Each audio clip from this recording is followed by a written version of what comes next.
আপনারা আমার সাথে পড়েন, আউযু বিল্লাহি মিনাশ শাইতানির রাজীম, বিসমিল্লাহির রহমানির রহিম। রহমান, তিনি এই কোরআন শিখিয়েছেন। দয়ার সাগর, যার দয়ার কোনো শেষ নাই, সমস্ত দয়ার ভিতরে শ্রেষ্ঠ দয়া হচ্ছে তিনি মানুষকে কোরআন শিখিয়েছেন। সুবহানাল্লাহ ওয়া বিহামদিহি। তিনি আমাদেরকে কোরআন দান করেছেন। কোরআন হচ্ছে জ্ঞানের উৎস। আল্লাহ যে জিনিসটা শিখালেন, এই জিনিসটা, এই জ্ঞানটা কার? বোঝেন না কথা? এই জ্ঞানটা কার? আল্লাহ পাক। আমাদেরকে আল্লাহ পাক জ্ঞান দান করেছেন। জ্ঞান হচ্ছে দুই প্রকার, একটা হচ্ছে ওহীভিত্তিক জ্ঞান, আর একটা হচ্ছে গায়রে ওহীভিত্তিক জ্ঞান। ওহীর জ্ঞানটা আসে কার কাছ থেকে? চিল্লা এখন, কার কাছ থেকে? আল্লাহর কাছ থেকে আসে ওহীর জ্ঞান। আর মানুষের কাছে যে জ্ঞানটা আছে, এটা হলো তার মন মস্তিষ্ক প্রসূত জ্ঞান। আমাদের কাছে যত জ্ঞান আছে, এই জ্ঞানটাকে আল্লাহ পাক বলেছেন, ওয়ামা উতীতুম মিনাল ইলমি ইল্লা কালিলা। তোমাদেরকে খুব সামান্যতম জ্ঞান দেওয়া হয়েছে, খুবই সামান্যতম জ্ঞান তোমাদেরকে দেওয়া হয়েছে। আচ্ছা, আপনারা বলুন, একটা ছোট্ট পাখি আটলান্টিক মহাসাগরের ভেতরে তার ঠোঁটটাকে ডুবিয়ে তারপরে সে যদি ঠোঁটটা তোলে, তাহলে আটলান্টিকের পানি কমবে কতখানি? হ্যাঁ, অনেক কমে যাবে নাকি? আটলান্টিক টের পাবে যে কারো একটা ঠোঁট ঢুকছিল এর মধ্যে? টেরও পাবে না। আটলান্টিক মহাসাগরের ভিতরে পাখি তার চঞ্চুটা ঢুকিয়ে দিয়ে যতটুকুন পানি উঠাতে সক্ষম হয় না। ওহীর জ্ঞান বাদ দিয়ে গোটা পৃথিবীতে মানুষের যত জ্ঞান আছে, মানব সৃষ্টির প্রথম দিন থেকে নিয়ে আজ পর্যন্ত, এখান থেকে নিয়ে কিয়ামত পর্যন্ত যত জ্ঞান এসছে এবং যত জ্ঞান হবে মানুষের, সমস্ত জ্ঞান এক জায়গায় করলে আল্লাহ সুবহানাহু ওয়া তাআলার অনন্ত অসীম জ্ঞানের মহাসমুদ্রের ভেতর থেকে পাখি যেমন আটলান্টিক থেকে যতটুকুন পানি উঠাতে পেরেছে, বিশ্বের মানুষ আল্লাহর জ্ঞান থেকে অতটুকুনও তুলতে পারে না। ওয়ামা উতীতুম মিনাল ইলমি ইল্লা কালিলা। খুব সামান্যতম জ্ঞান তোমাদেরকে দেওয়া হয়েছে। আমি অবাক হই যখন আল্লাহ পাকের কোরআনে কারীমের এই আয়াত যখন স্টাডি করি, যখন পড়াশোনা করি, মুতালা করি, অবাক হয়ে যাই। মানুষকে সামান্যতম জ্ঞান দেওয়া হয়েছে। আল্লাহ বলছেন সামান্যতম জ্ঞান। ওয়ামা উতীতুম মিনাল ইলমি ইল্লা কালিল যদি বলতেন, তবু একটা কথা ছিল যে তোমাদেরকে কিছু জ্ঞান দেওয়া হয়েছে। তো কিছু না, বলা হচ্ছে ওমা উতীতুম মিনাল ইলমি ইল্লা কালিলা, সামান্যতম, খুবই সামান্য জ্ঞান দেওয়া হয়েছে। সেই সামান্য জ্ঞানের ঠেলায় আমরা কোত্থেকে কোথায় চলে গিয়েছি। গরুর গাড়ি থেকে রকেট পর্যন্ত গিয়েছি, টেলিগ্রামের টরেটক্কা থেকে ফ্যাক্স পর্যন্ত পৌঁছে গেছি। এ কি সোজা জ্ঞান? এখান থেকে এই মাহফিলের ছবি, নিউজ, ভিউজ এন্ড পিকচার একত্রিত করে ছবি করে আপনি ফ্যাক্সের মেশিনে ঢুকিয়ে দিলেন, কোড নাম্বার টিপি দিলেন, লন্ডন, আমেরিকা, জেদ্দা, বিভিন্ন জায়গায় দিয়ে দিলেন। মিনিট লাগবে না, কয়েক সেকেন্ডের ভিতরে এই মাহফিলের পূর্ণ ছবি এবং খবর সে দেশের পত্রিকায় ছাপা হতে পারবে। কি আজীব! অথচ আল্লাহ পাক বলছেন সামান্যতম জ্ঞান। আমি অবাক হই আরো যখন শুনতে পাই পৃথিবীর বিভিন্ন দেশের স্যাটেলাইটগুলি যা ছেড়ে দেওয়া হয়েছে মহাশূন্যে, এই স্যাটেলাইটগুলি ড্রাইভার ছাড়া, কোন রকমের পরিচালক ছাড়া, চালক ছাড়া স্যাটেলাইটগুলি বছরের পর বছর ঘুরছে, পৃথিবীর মাটি থেকে 350-400 মাইল উপরে ঘুরছে। তো ঘুরছেই, দুনিয়া থেকে ছবি, নিউজ ক্যাচ করছে, সিএনএন, তারপরে স্টার টিভি ইত্যাদিতে সেগুলিকে তারা ছুড়ে দিচ্ছে। এভাবে করে যে দেশ থেকে যে দেশের স্যাটেলাইট সে দেশের পারপাস সার্ভ করতেছে। ওই স্যাটেলাইট 350-400 মাইল উপরে মহাশূন্যের ভেতরে তার মেশিনারি কোনো গোলযোগ হলে, যান্ত্রিক গোলযোগ যদি সৃষ্টি হয়, তাহলে ফ্রান্সের মাটিতে বসে, আমেরিকার মাটিতে বসে, ব্রিটেনের মাটিতে বসে বিজ্ঞানীরা কম্পিউটারের মাধ্যমে মনিটরিং করে 400 মাইল উপরের মেশিনকে ভালো করে দিচ্ছে। এরপর আল্লাহ রাব্বুল আলামিন বলছেন ওয়ামা উতীতুম মিনাল ইলমি ইল্লা কালিলা, সামান্যতম জ্ঞান দেওয়া হয়েছে। এই যদি হয় সামান্যতম জ্ঞান, তাহলে আল্লাহ সুবহানাহু ওয়া তাআলার জ্ঞান কত কত বেশি। আল্লাহু আকবার! কত বড় জ্ঞানের মালিক, সুবহানাল্লাহি ওয়া বিহামদিহি।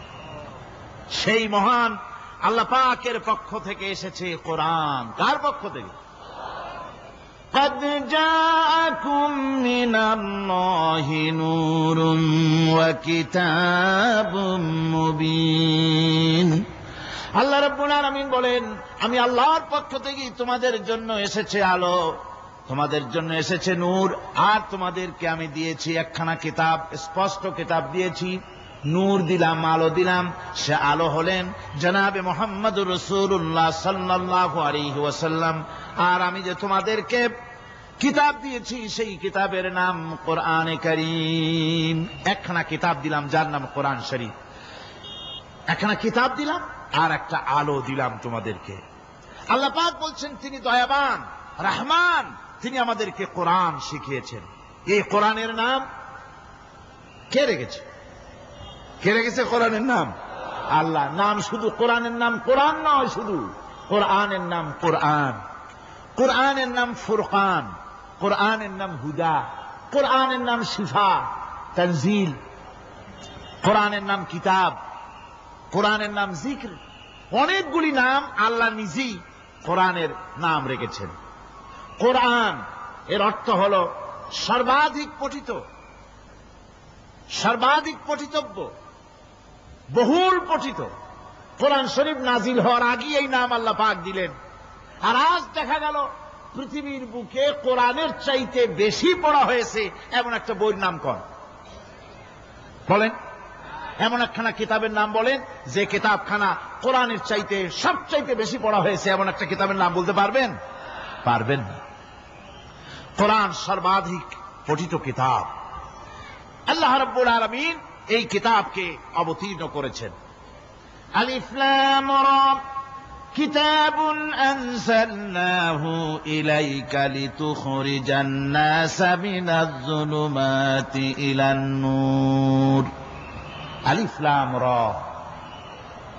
গোটা পৃথিবীর মানুষের মুখে আল্লাহ রাব্বুল আলামিন তালা লাগিয়ে দিয়েছেন, চ্যালেঞ্জ করেছেন, দুনিয়ার সব বোঝো। কত ভাষাবিদ পৃথিবীতে আছে, আরবি ভাষায় যারা পিএইচডি করেছে, ডিগ্রি করেছে, বড় বড় নাম যারা ভাষাবিদ, তারা যদি সম্ভব হয় তাহলে তারা বলুক আলিফ লাম রা এর অর্থ কি।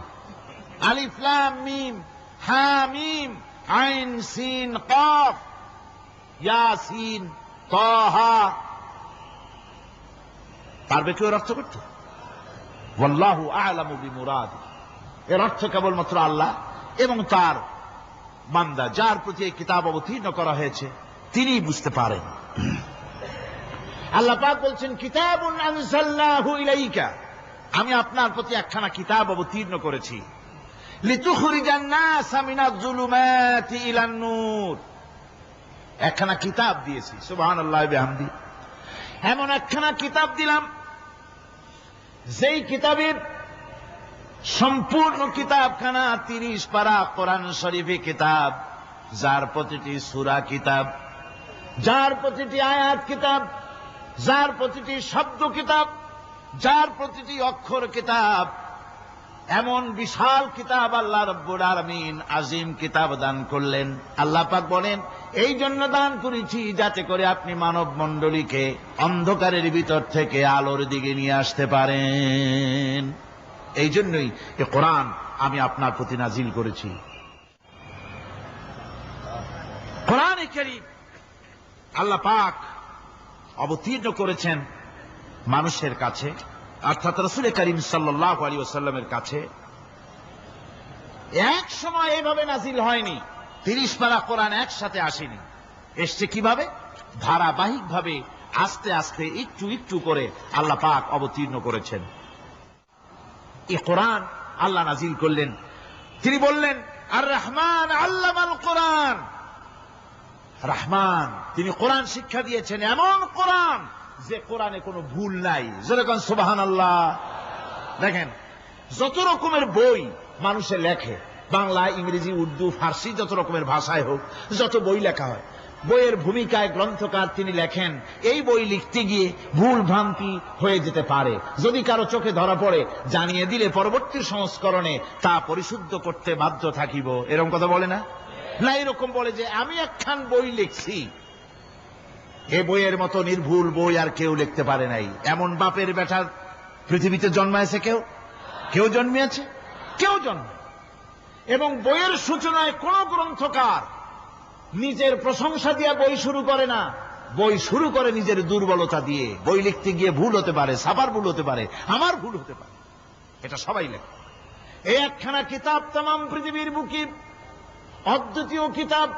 এই কিতাবের রচয়িতা, এই গ্রন্থের অথার, এই মহাগ্রন্থের মালিক, তিনি এই গ্রন্থ শুরু করেছেন নিজের প্রশংসা দিয়া। জোরে বলেন সুবহানাল্লাহ। কোরআন কভার খোলা মাত্রই গ্রন্থকারের প্রশংসা শুরু হয়ে গেল।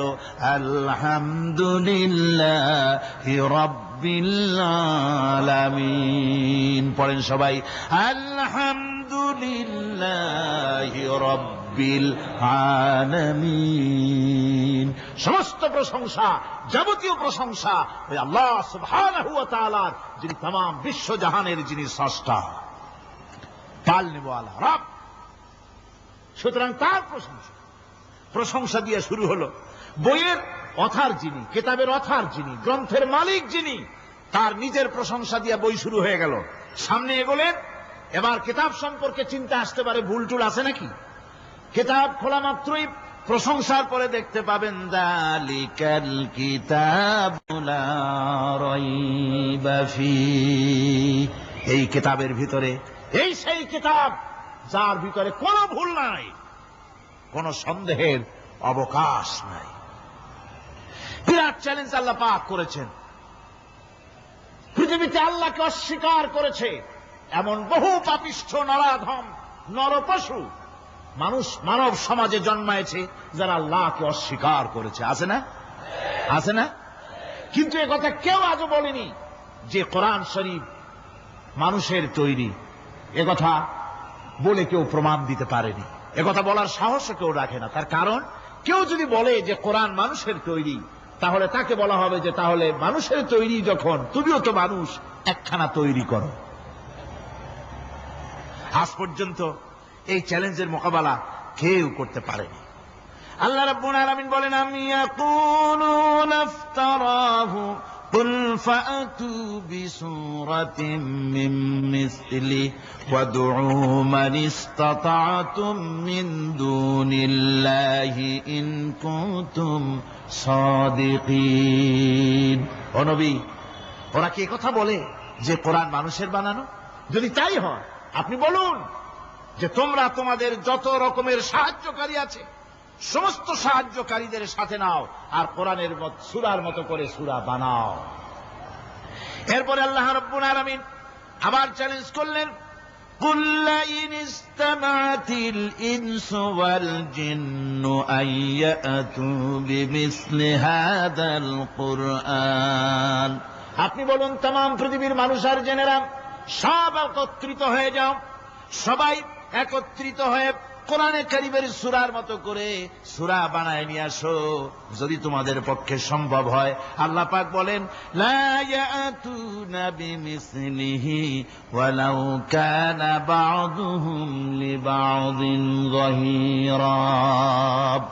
তোমরা যদি জেনেদের সাহায্যকারী মানুষ হও, মানুষের সাহায্যকারী জেনেরা হও, तमाम পৃথিবীর মানুষ আর জেন একত্রিত হয়ে প্রচেষ্টা চালালেও আল্লাহর কোরআনের সূরার মতো করে একটা সূরা কেউ বানাতে পারবে না। পারবে? পেরেছে কেউ?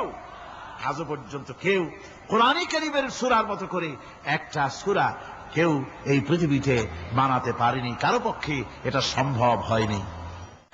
আল্লাহ রাব্বুল আলামিন আবার চ্যালেঞ্জ করেন, ইন কুনতুম ফি রাইবিম মিম্মা নাযালনা আলা আবদিনা ফাআতু বিসূরাতিন মিন মিসলি ওয়াদউ শুহাদাআকুম মিন দুনিল্লাহি ইন কুনতুম সাদিকিন। আমি আমার বান্দার উপরে যে কিতাব অবতীর্ণ করেছি এর ভিতরে সন্দেহ আছে বলে যদি মনে করো এর ভিতরে সন্দেহ আছে মানুষের বানানো, এমনটি যদি সন্দেহ হয়, তাহলে কোরআনের সূরার মতো করে একটা সূরা বানাও, ছোট্ট একটি সূরা বানাও। ফাতু বিসূরাতিন, সূরা আলে ইমরানের মতো না, সূরা আরাফের মতো না, সূরা মায়েদার মতো না। ফাতু বিসূরাতিন, ছোট্ট ছোট্ট একটি সূরার মতো করে একটা সূরা বানাও। কিয়ামত হয়ে যাবে, মানুষ কোরআনে কারীমের মতো একটি ছোট্ট সূরাও বানাইতে পারবে না। সুবহানাল্লাহ পড়ে। আমার ভাইয়েরা, এই কোরআন আল্লাহ রব্বুল আলামিনের পক্ষ থেকে নাজিল হলো। কোরআন মানুষের চিরটা কাল ধরে, আবহমান কাল ধরে মানুষের মনকে আকৃষ্ট করেছে। কোরআনে কারীমের এর ভাষা, এর লালিত্য, এর মাধুর্য, এর রচনা শৈলী এবং এর গতিময় ছন্দ, এর শব্দ বিন্যাস মানুষকে মুগ্ধ করেছে চিরকাল ধরে। আল্লাহর নবী বলেন, এ কোরআন যখন আমি তেলাওয়াত করতেছিলাম একটা রাত্রে, যে রাতে আমার তেলাওয়াতের সামনে ছিল জেনেরা যখন আমার কাছ থেকে তেলাওয়াত শুনল, ইসসামিআতু হাত্তা ক্বালু ইন্না সামি'না কুরআনান আজাবা। আমার মুখ থেকে যারা যখন তেলাওয়াত শুনল, জেনারা তখন এ কথা না বলে পারে নাই, আমরা এক আশ্চর্য ধরনের কিতাব শুনেছি। জোরে বলেন সুবহানাল্লাহ। ইন্না সামি'না কুরআনান আজাবা, এক আশ্চর্য ধরনের কোরআন শুনেছি। বলতেছে সেই সব জেনেরা যাদের বয়স 1000 বছর, 1500, 2000 বছর, 500 বছর, যারা জাব্বুর শুনেছে, ইনজিল শুনেছে, তাওরীত শুনেছে, সেসব জেনেরা বলছে ইন্না সামি'না কুরআনান আজাবা, আশ্চর্য কিতাব শুনেছি। এমন এক কিতাব ইয়াহদি ইলার রুশদ, যে কিতাব শুনলে পরে শ্রোতাকে হেদায়েতের রাস্তা দেখায় দেয়, এমন এক কিতাব শুনলাম। আর এই কিতাব শোনা মাত্র ফামান্না বিহি, কোরআন শুনলাম আর ঈমান আনলাম। নবীজি বলেন, জেনেরা আমার মুখে তেলাওয়াত শুনে পড়ে নিল লা ইলাহা ইল্লাল্লাহু মুহাম্মাদুর রাসূলুল্লাহ। এই কোরআন এমন এক কোরআন, মান ক্বালা বিহি সাদাকা, যে কোরআন শরীফ থেকে যে কথা বলে সেই সত্য কথা বলে। কোরআন থেকে যে কথা বলে সে কি বলে? তার কারণ কোরআন এসেছে কার কাছ থেকে? ওয়ামান আসদাকু মিনাল্লাহি কিলা, আমি আল্লাহর চাইতে সত্যবাদী আর কে হতে পারে? আল্লাহর নবী বলেন, কোরআন থেকে যে কথা বলে সেই সত্য কথা বলে। আর ওয়ামান আমিলা বিহি উজরা, এই কোরআন যে আমল করবে তাকে পুরস্কার দেওয়া হবে, সে পুরস্কৃত হবে, দুনিয়ায় পুরস্কার পাবে, আখিরাতেও পুরস্কার পাবে। সুবহানাল্লাহ। ওয়ামান হাকামা বিহি আদালা, আর কোরআন থেকে যে বিচার ফয়সালা করবে সেই কেবলমাত্র সঠিক সুষ্ঠু বিচার কায়েম করবে, সোশ্যাল জাস্টিস সেই করতে পারবে, সুবিচার জাস্টিস কায়েম সেই করতে পারবে। ওয়ামান দাআ ইলাইহি হুদিয়া ইলা সিরাতিম মুস্তাকিম, আর কোরআন থেকে যে দাওয়াত দেয়, কোরআনের দিকে যে দাওয়াত দেয় সেই কেবলমাত্র সঠিক সহজ সরল রাস্তার দিকে দাওয়াত দেয়, যেই দাওয়াত শুরু হয় পৃথিবীর মাটি থেকে আর শেষ হয় গিয়া জান্নাতুল ফেরদাউসে। আমার ভাইয়েরা, কোরআন এর পরিচয়ের কথা বলতেছিলাম। আল্লাহ পাক কি কোরআন আমাদের শিখালেন, কোন কোরআন আমাদের শিখিয়েছেন, সেই কোরআনের পরিচিতি আপনাদের সামনে আমি তুলে ধরতেছি। আমি নিজে না, এবার কোরআন তার পরিচয় নিজেই দেবে। কেউ যদি কোরআনের কাছে জিজ্ঞাসা করে, কোরআন তুমি কোথা থেকে নাজিল হয়েছ, কে তোমাকে নাজিল করেছে, এই প্রশ্ন যদি কেউ কোরআনের কাছে করে, কোরআন নিজেই তার জবাব দিতে পারে কিনা? কোরআন নিজেই বলে, তানজিলাম মিম্মান খালাকাল আরদা ওয়াস সামাওয়াতিল উলা, এ কোরআন নাজিল করেছেন তিনি, যিনি ওই সুউচ্চ আকাশ আর জমিনকে যিনি সৃষ্টি করেছেন, সেই আল্লাহ আমারে নাজিল করেছেন। কোরআনের কাছে কেউ যদি প্রশ্ন করে, ও কোরআন, এই পৃথিবীতে নাজিল হওয়ার আগে তুমি কোথায় ছিলে, কেউ যদি প্রশ্ন করে, কোরআনে কারীম নিজে নিজের পরিচয় শোনায়, আমি কোথায় ছিলাম শোনো। বাল হুয়া কুরআনুম মাজিদুন ফি লাউহিম মাহফুজ, বরং এই কিতাব অতীব মর্যাদা সম্পন্ন সুরক্ষিত ফলকে লিপিবদ্ধ ছিল, আমি ছিলাম লৌহে মাহফুজে, সেখান থেকে এসেছি। যদি কেউ প্রশ্ন করে, কোরআন কি, কোরআন তুমি কার উপরে অবতীর্ণ হয়েছ, জবাব কোরআন নিজেই দেয়, ওয়া আমিনু বিমা নুযিলা আলা মুহাম্মাদ ওয়া হুয়াল হাক্কু মির রাব্বিহিম। ঈমান আনো সেই জিনিসের উপরে যেটা মুহাম্মদ সাল্লাল্লাহু আলাইহি ওয়াসাল্লামের উপর অবতীর্ণ হয়েছে। আবার অন্য আয়াতেও জবাব পাওয়া যায়, তাবারাকাল্লাযী নাযালাল ফুরকানা আলা আবদিহি লিয়াকুনা লিল আলামিনা নাযীরা। অতীব বরকতপূর্ণ মহান সত্তা সেই আল্লাহ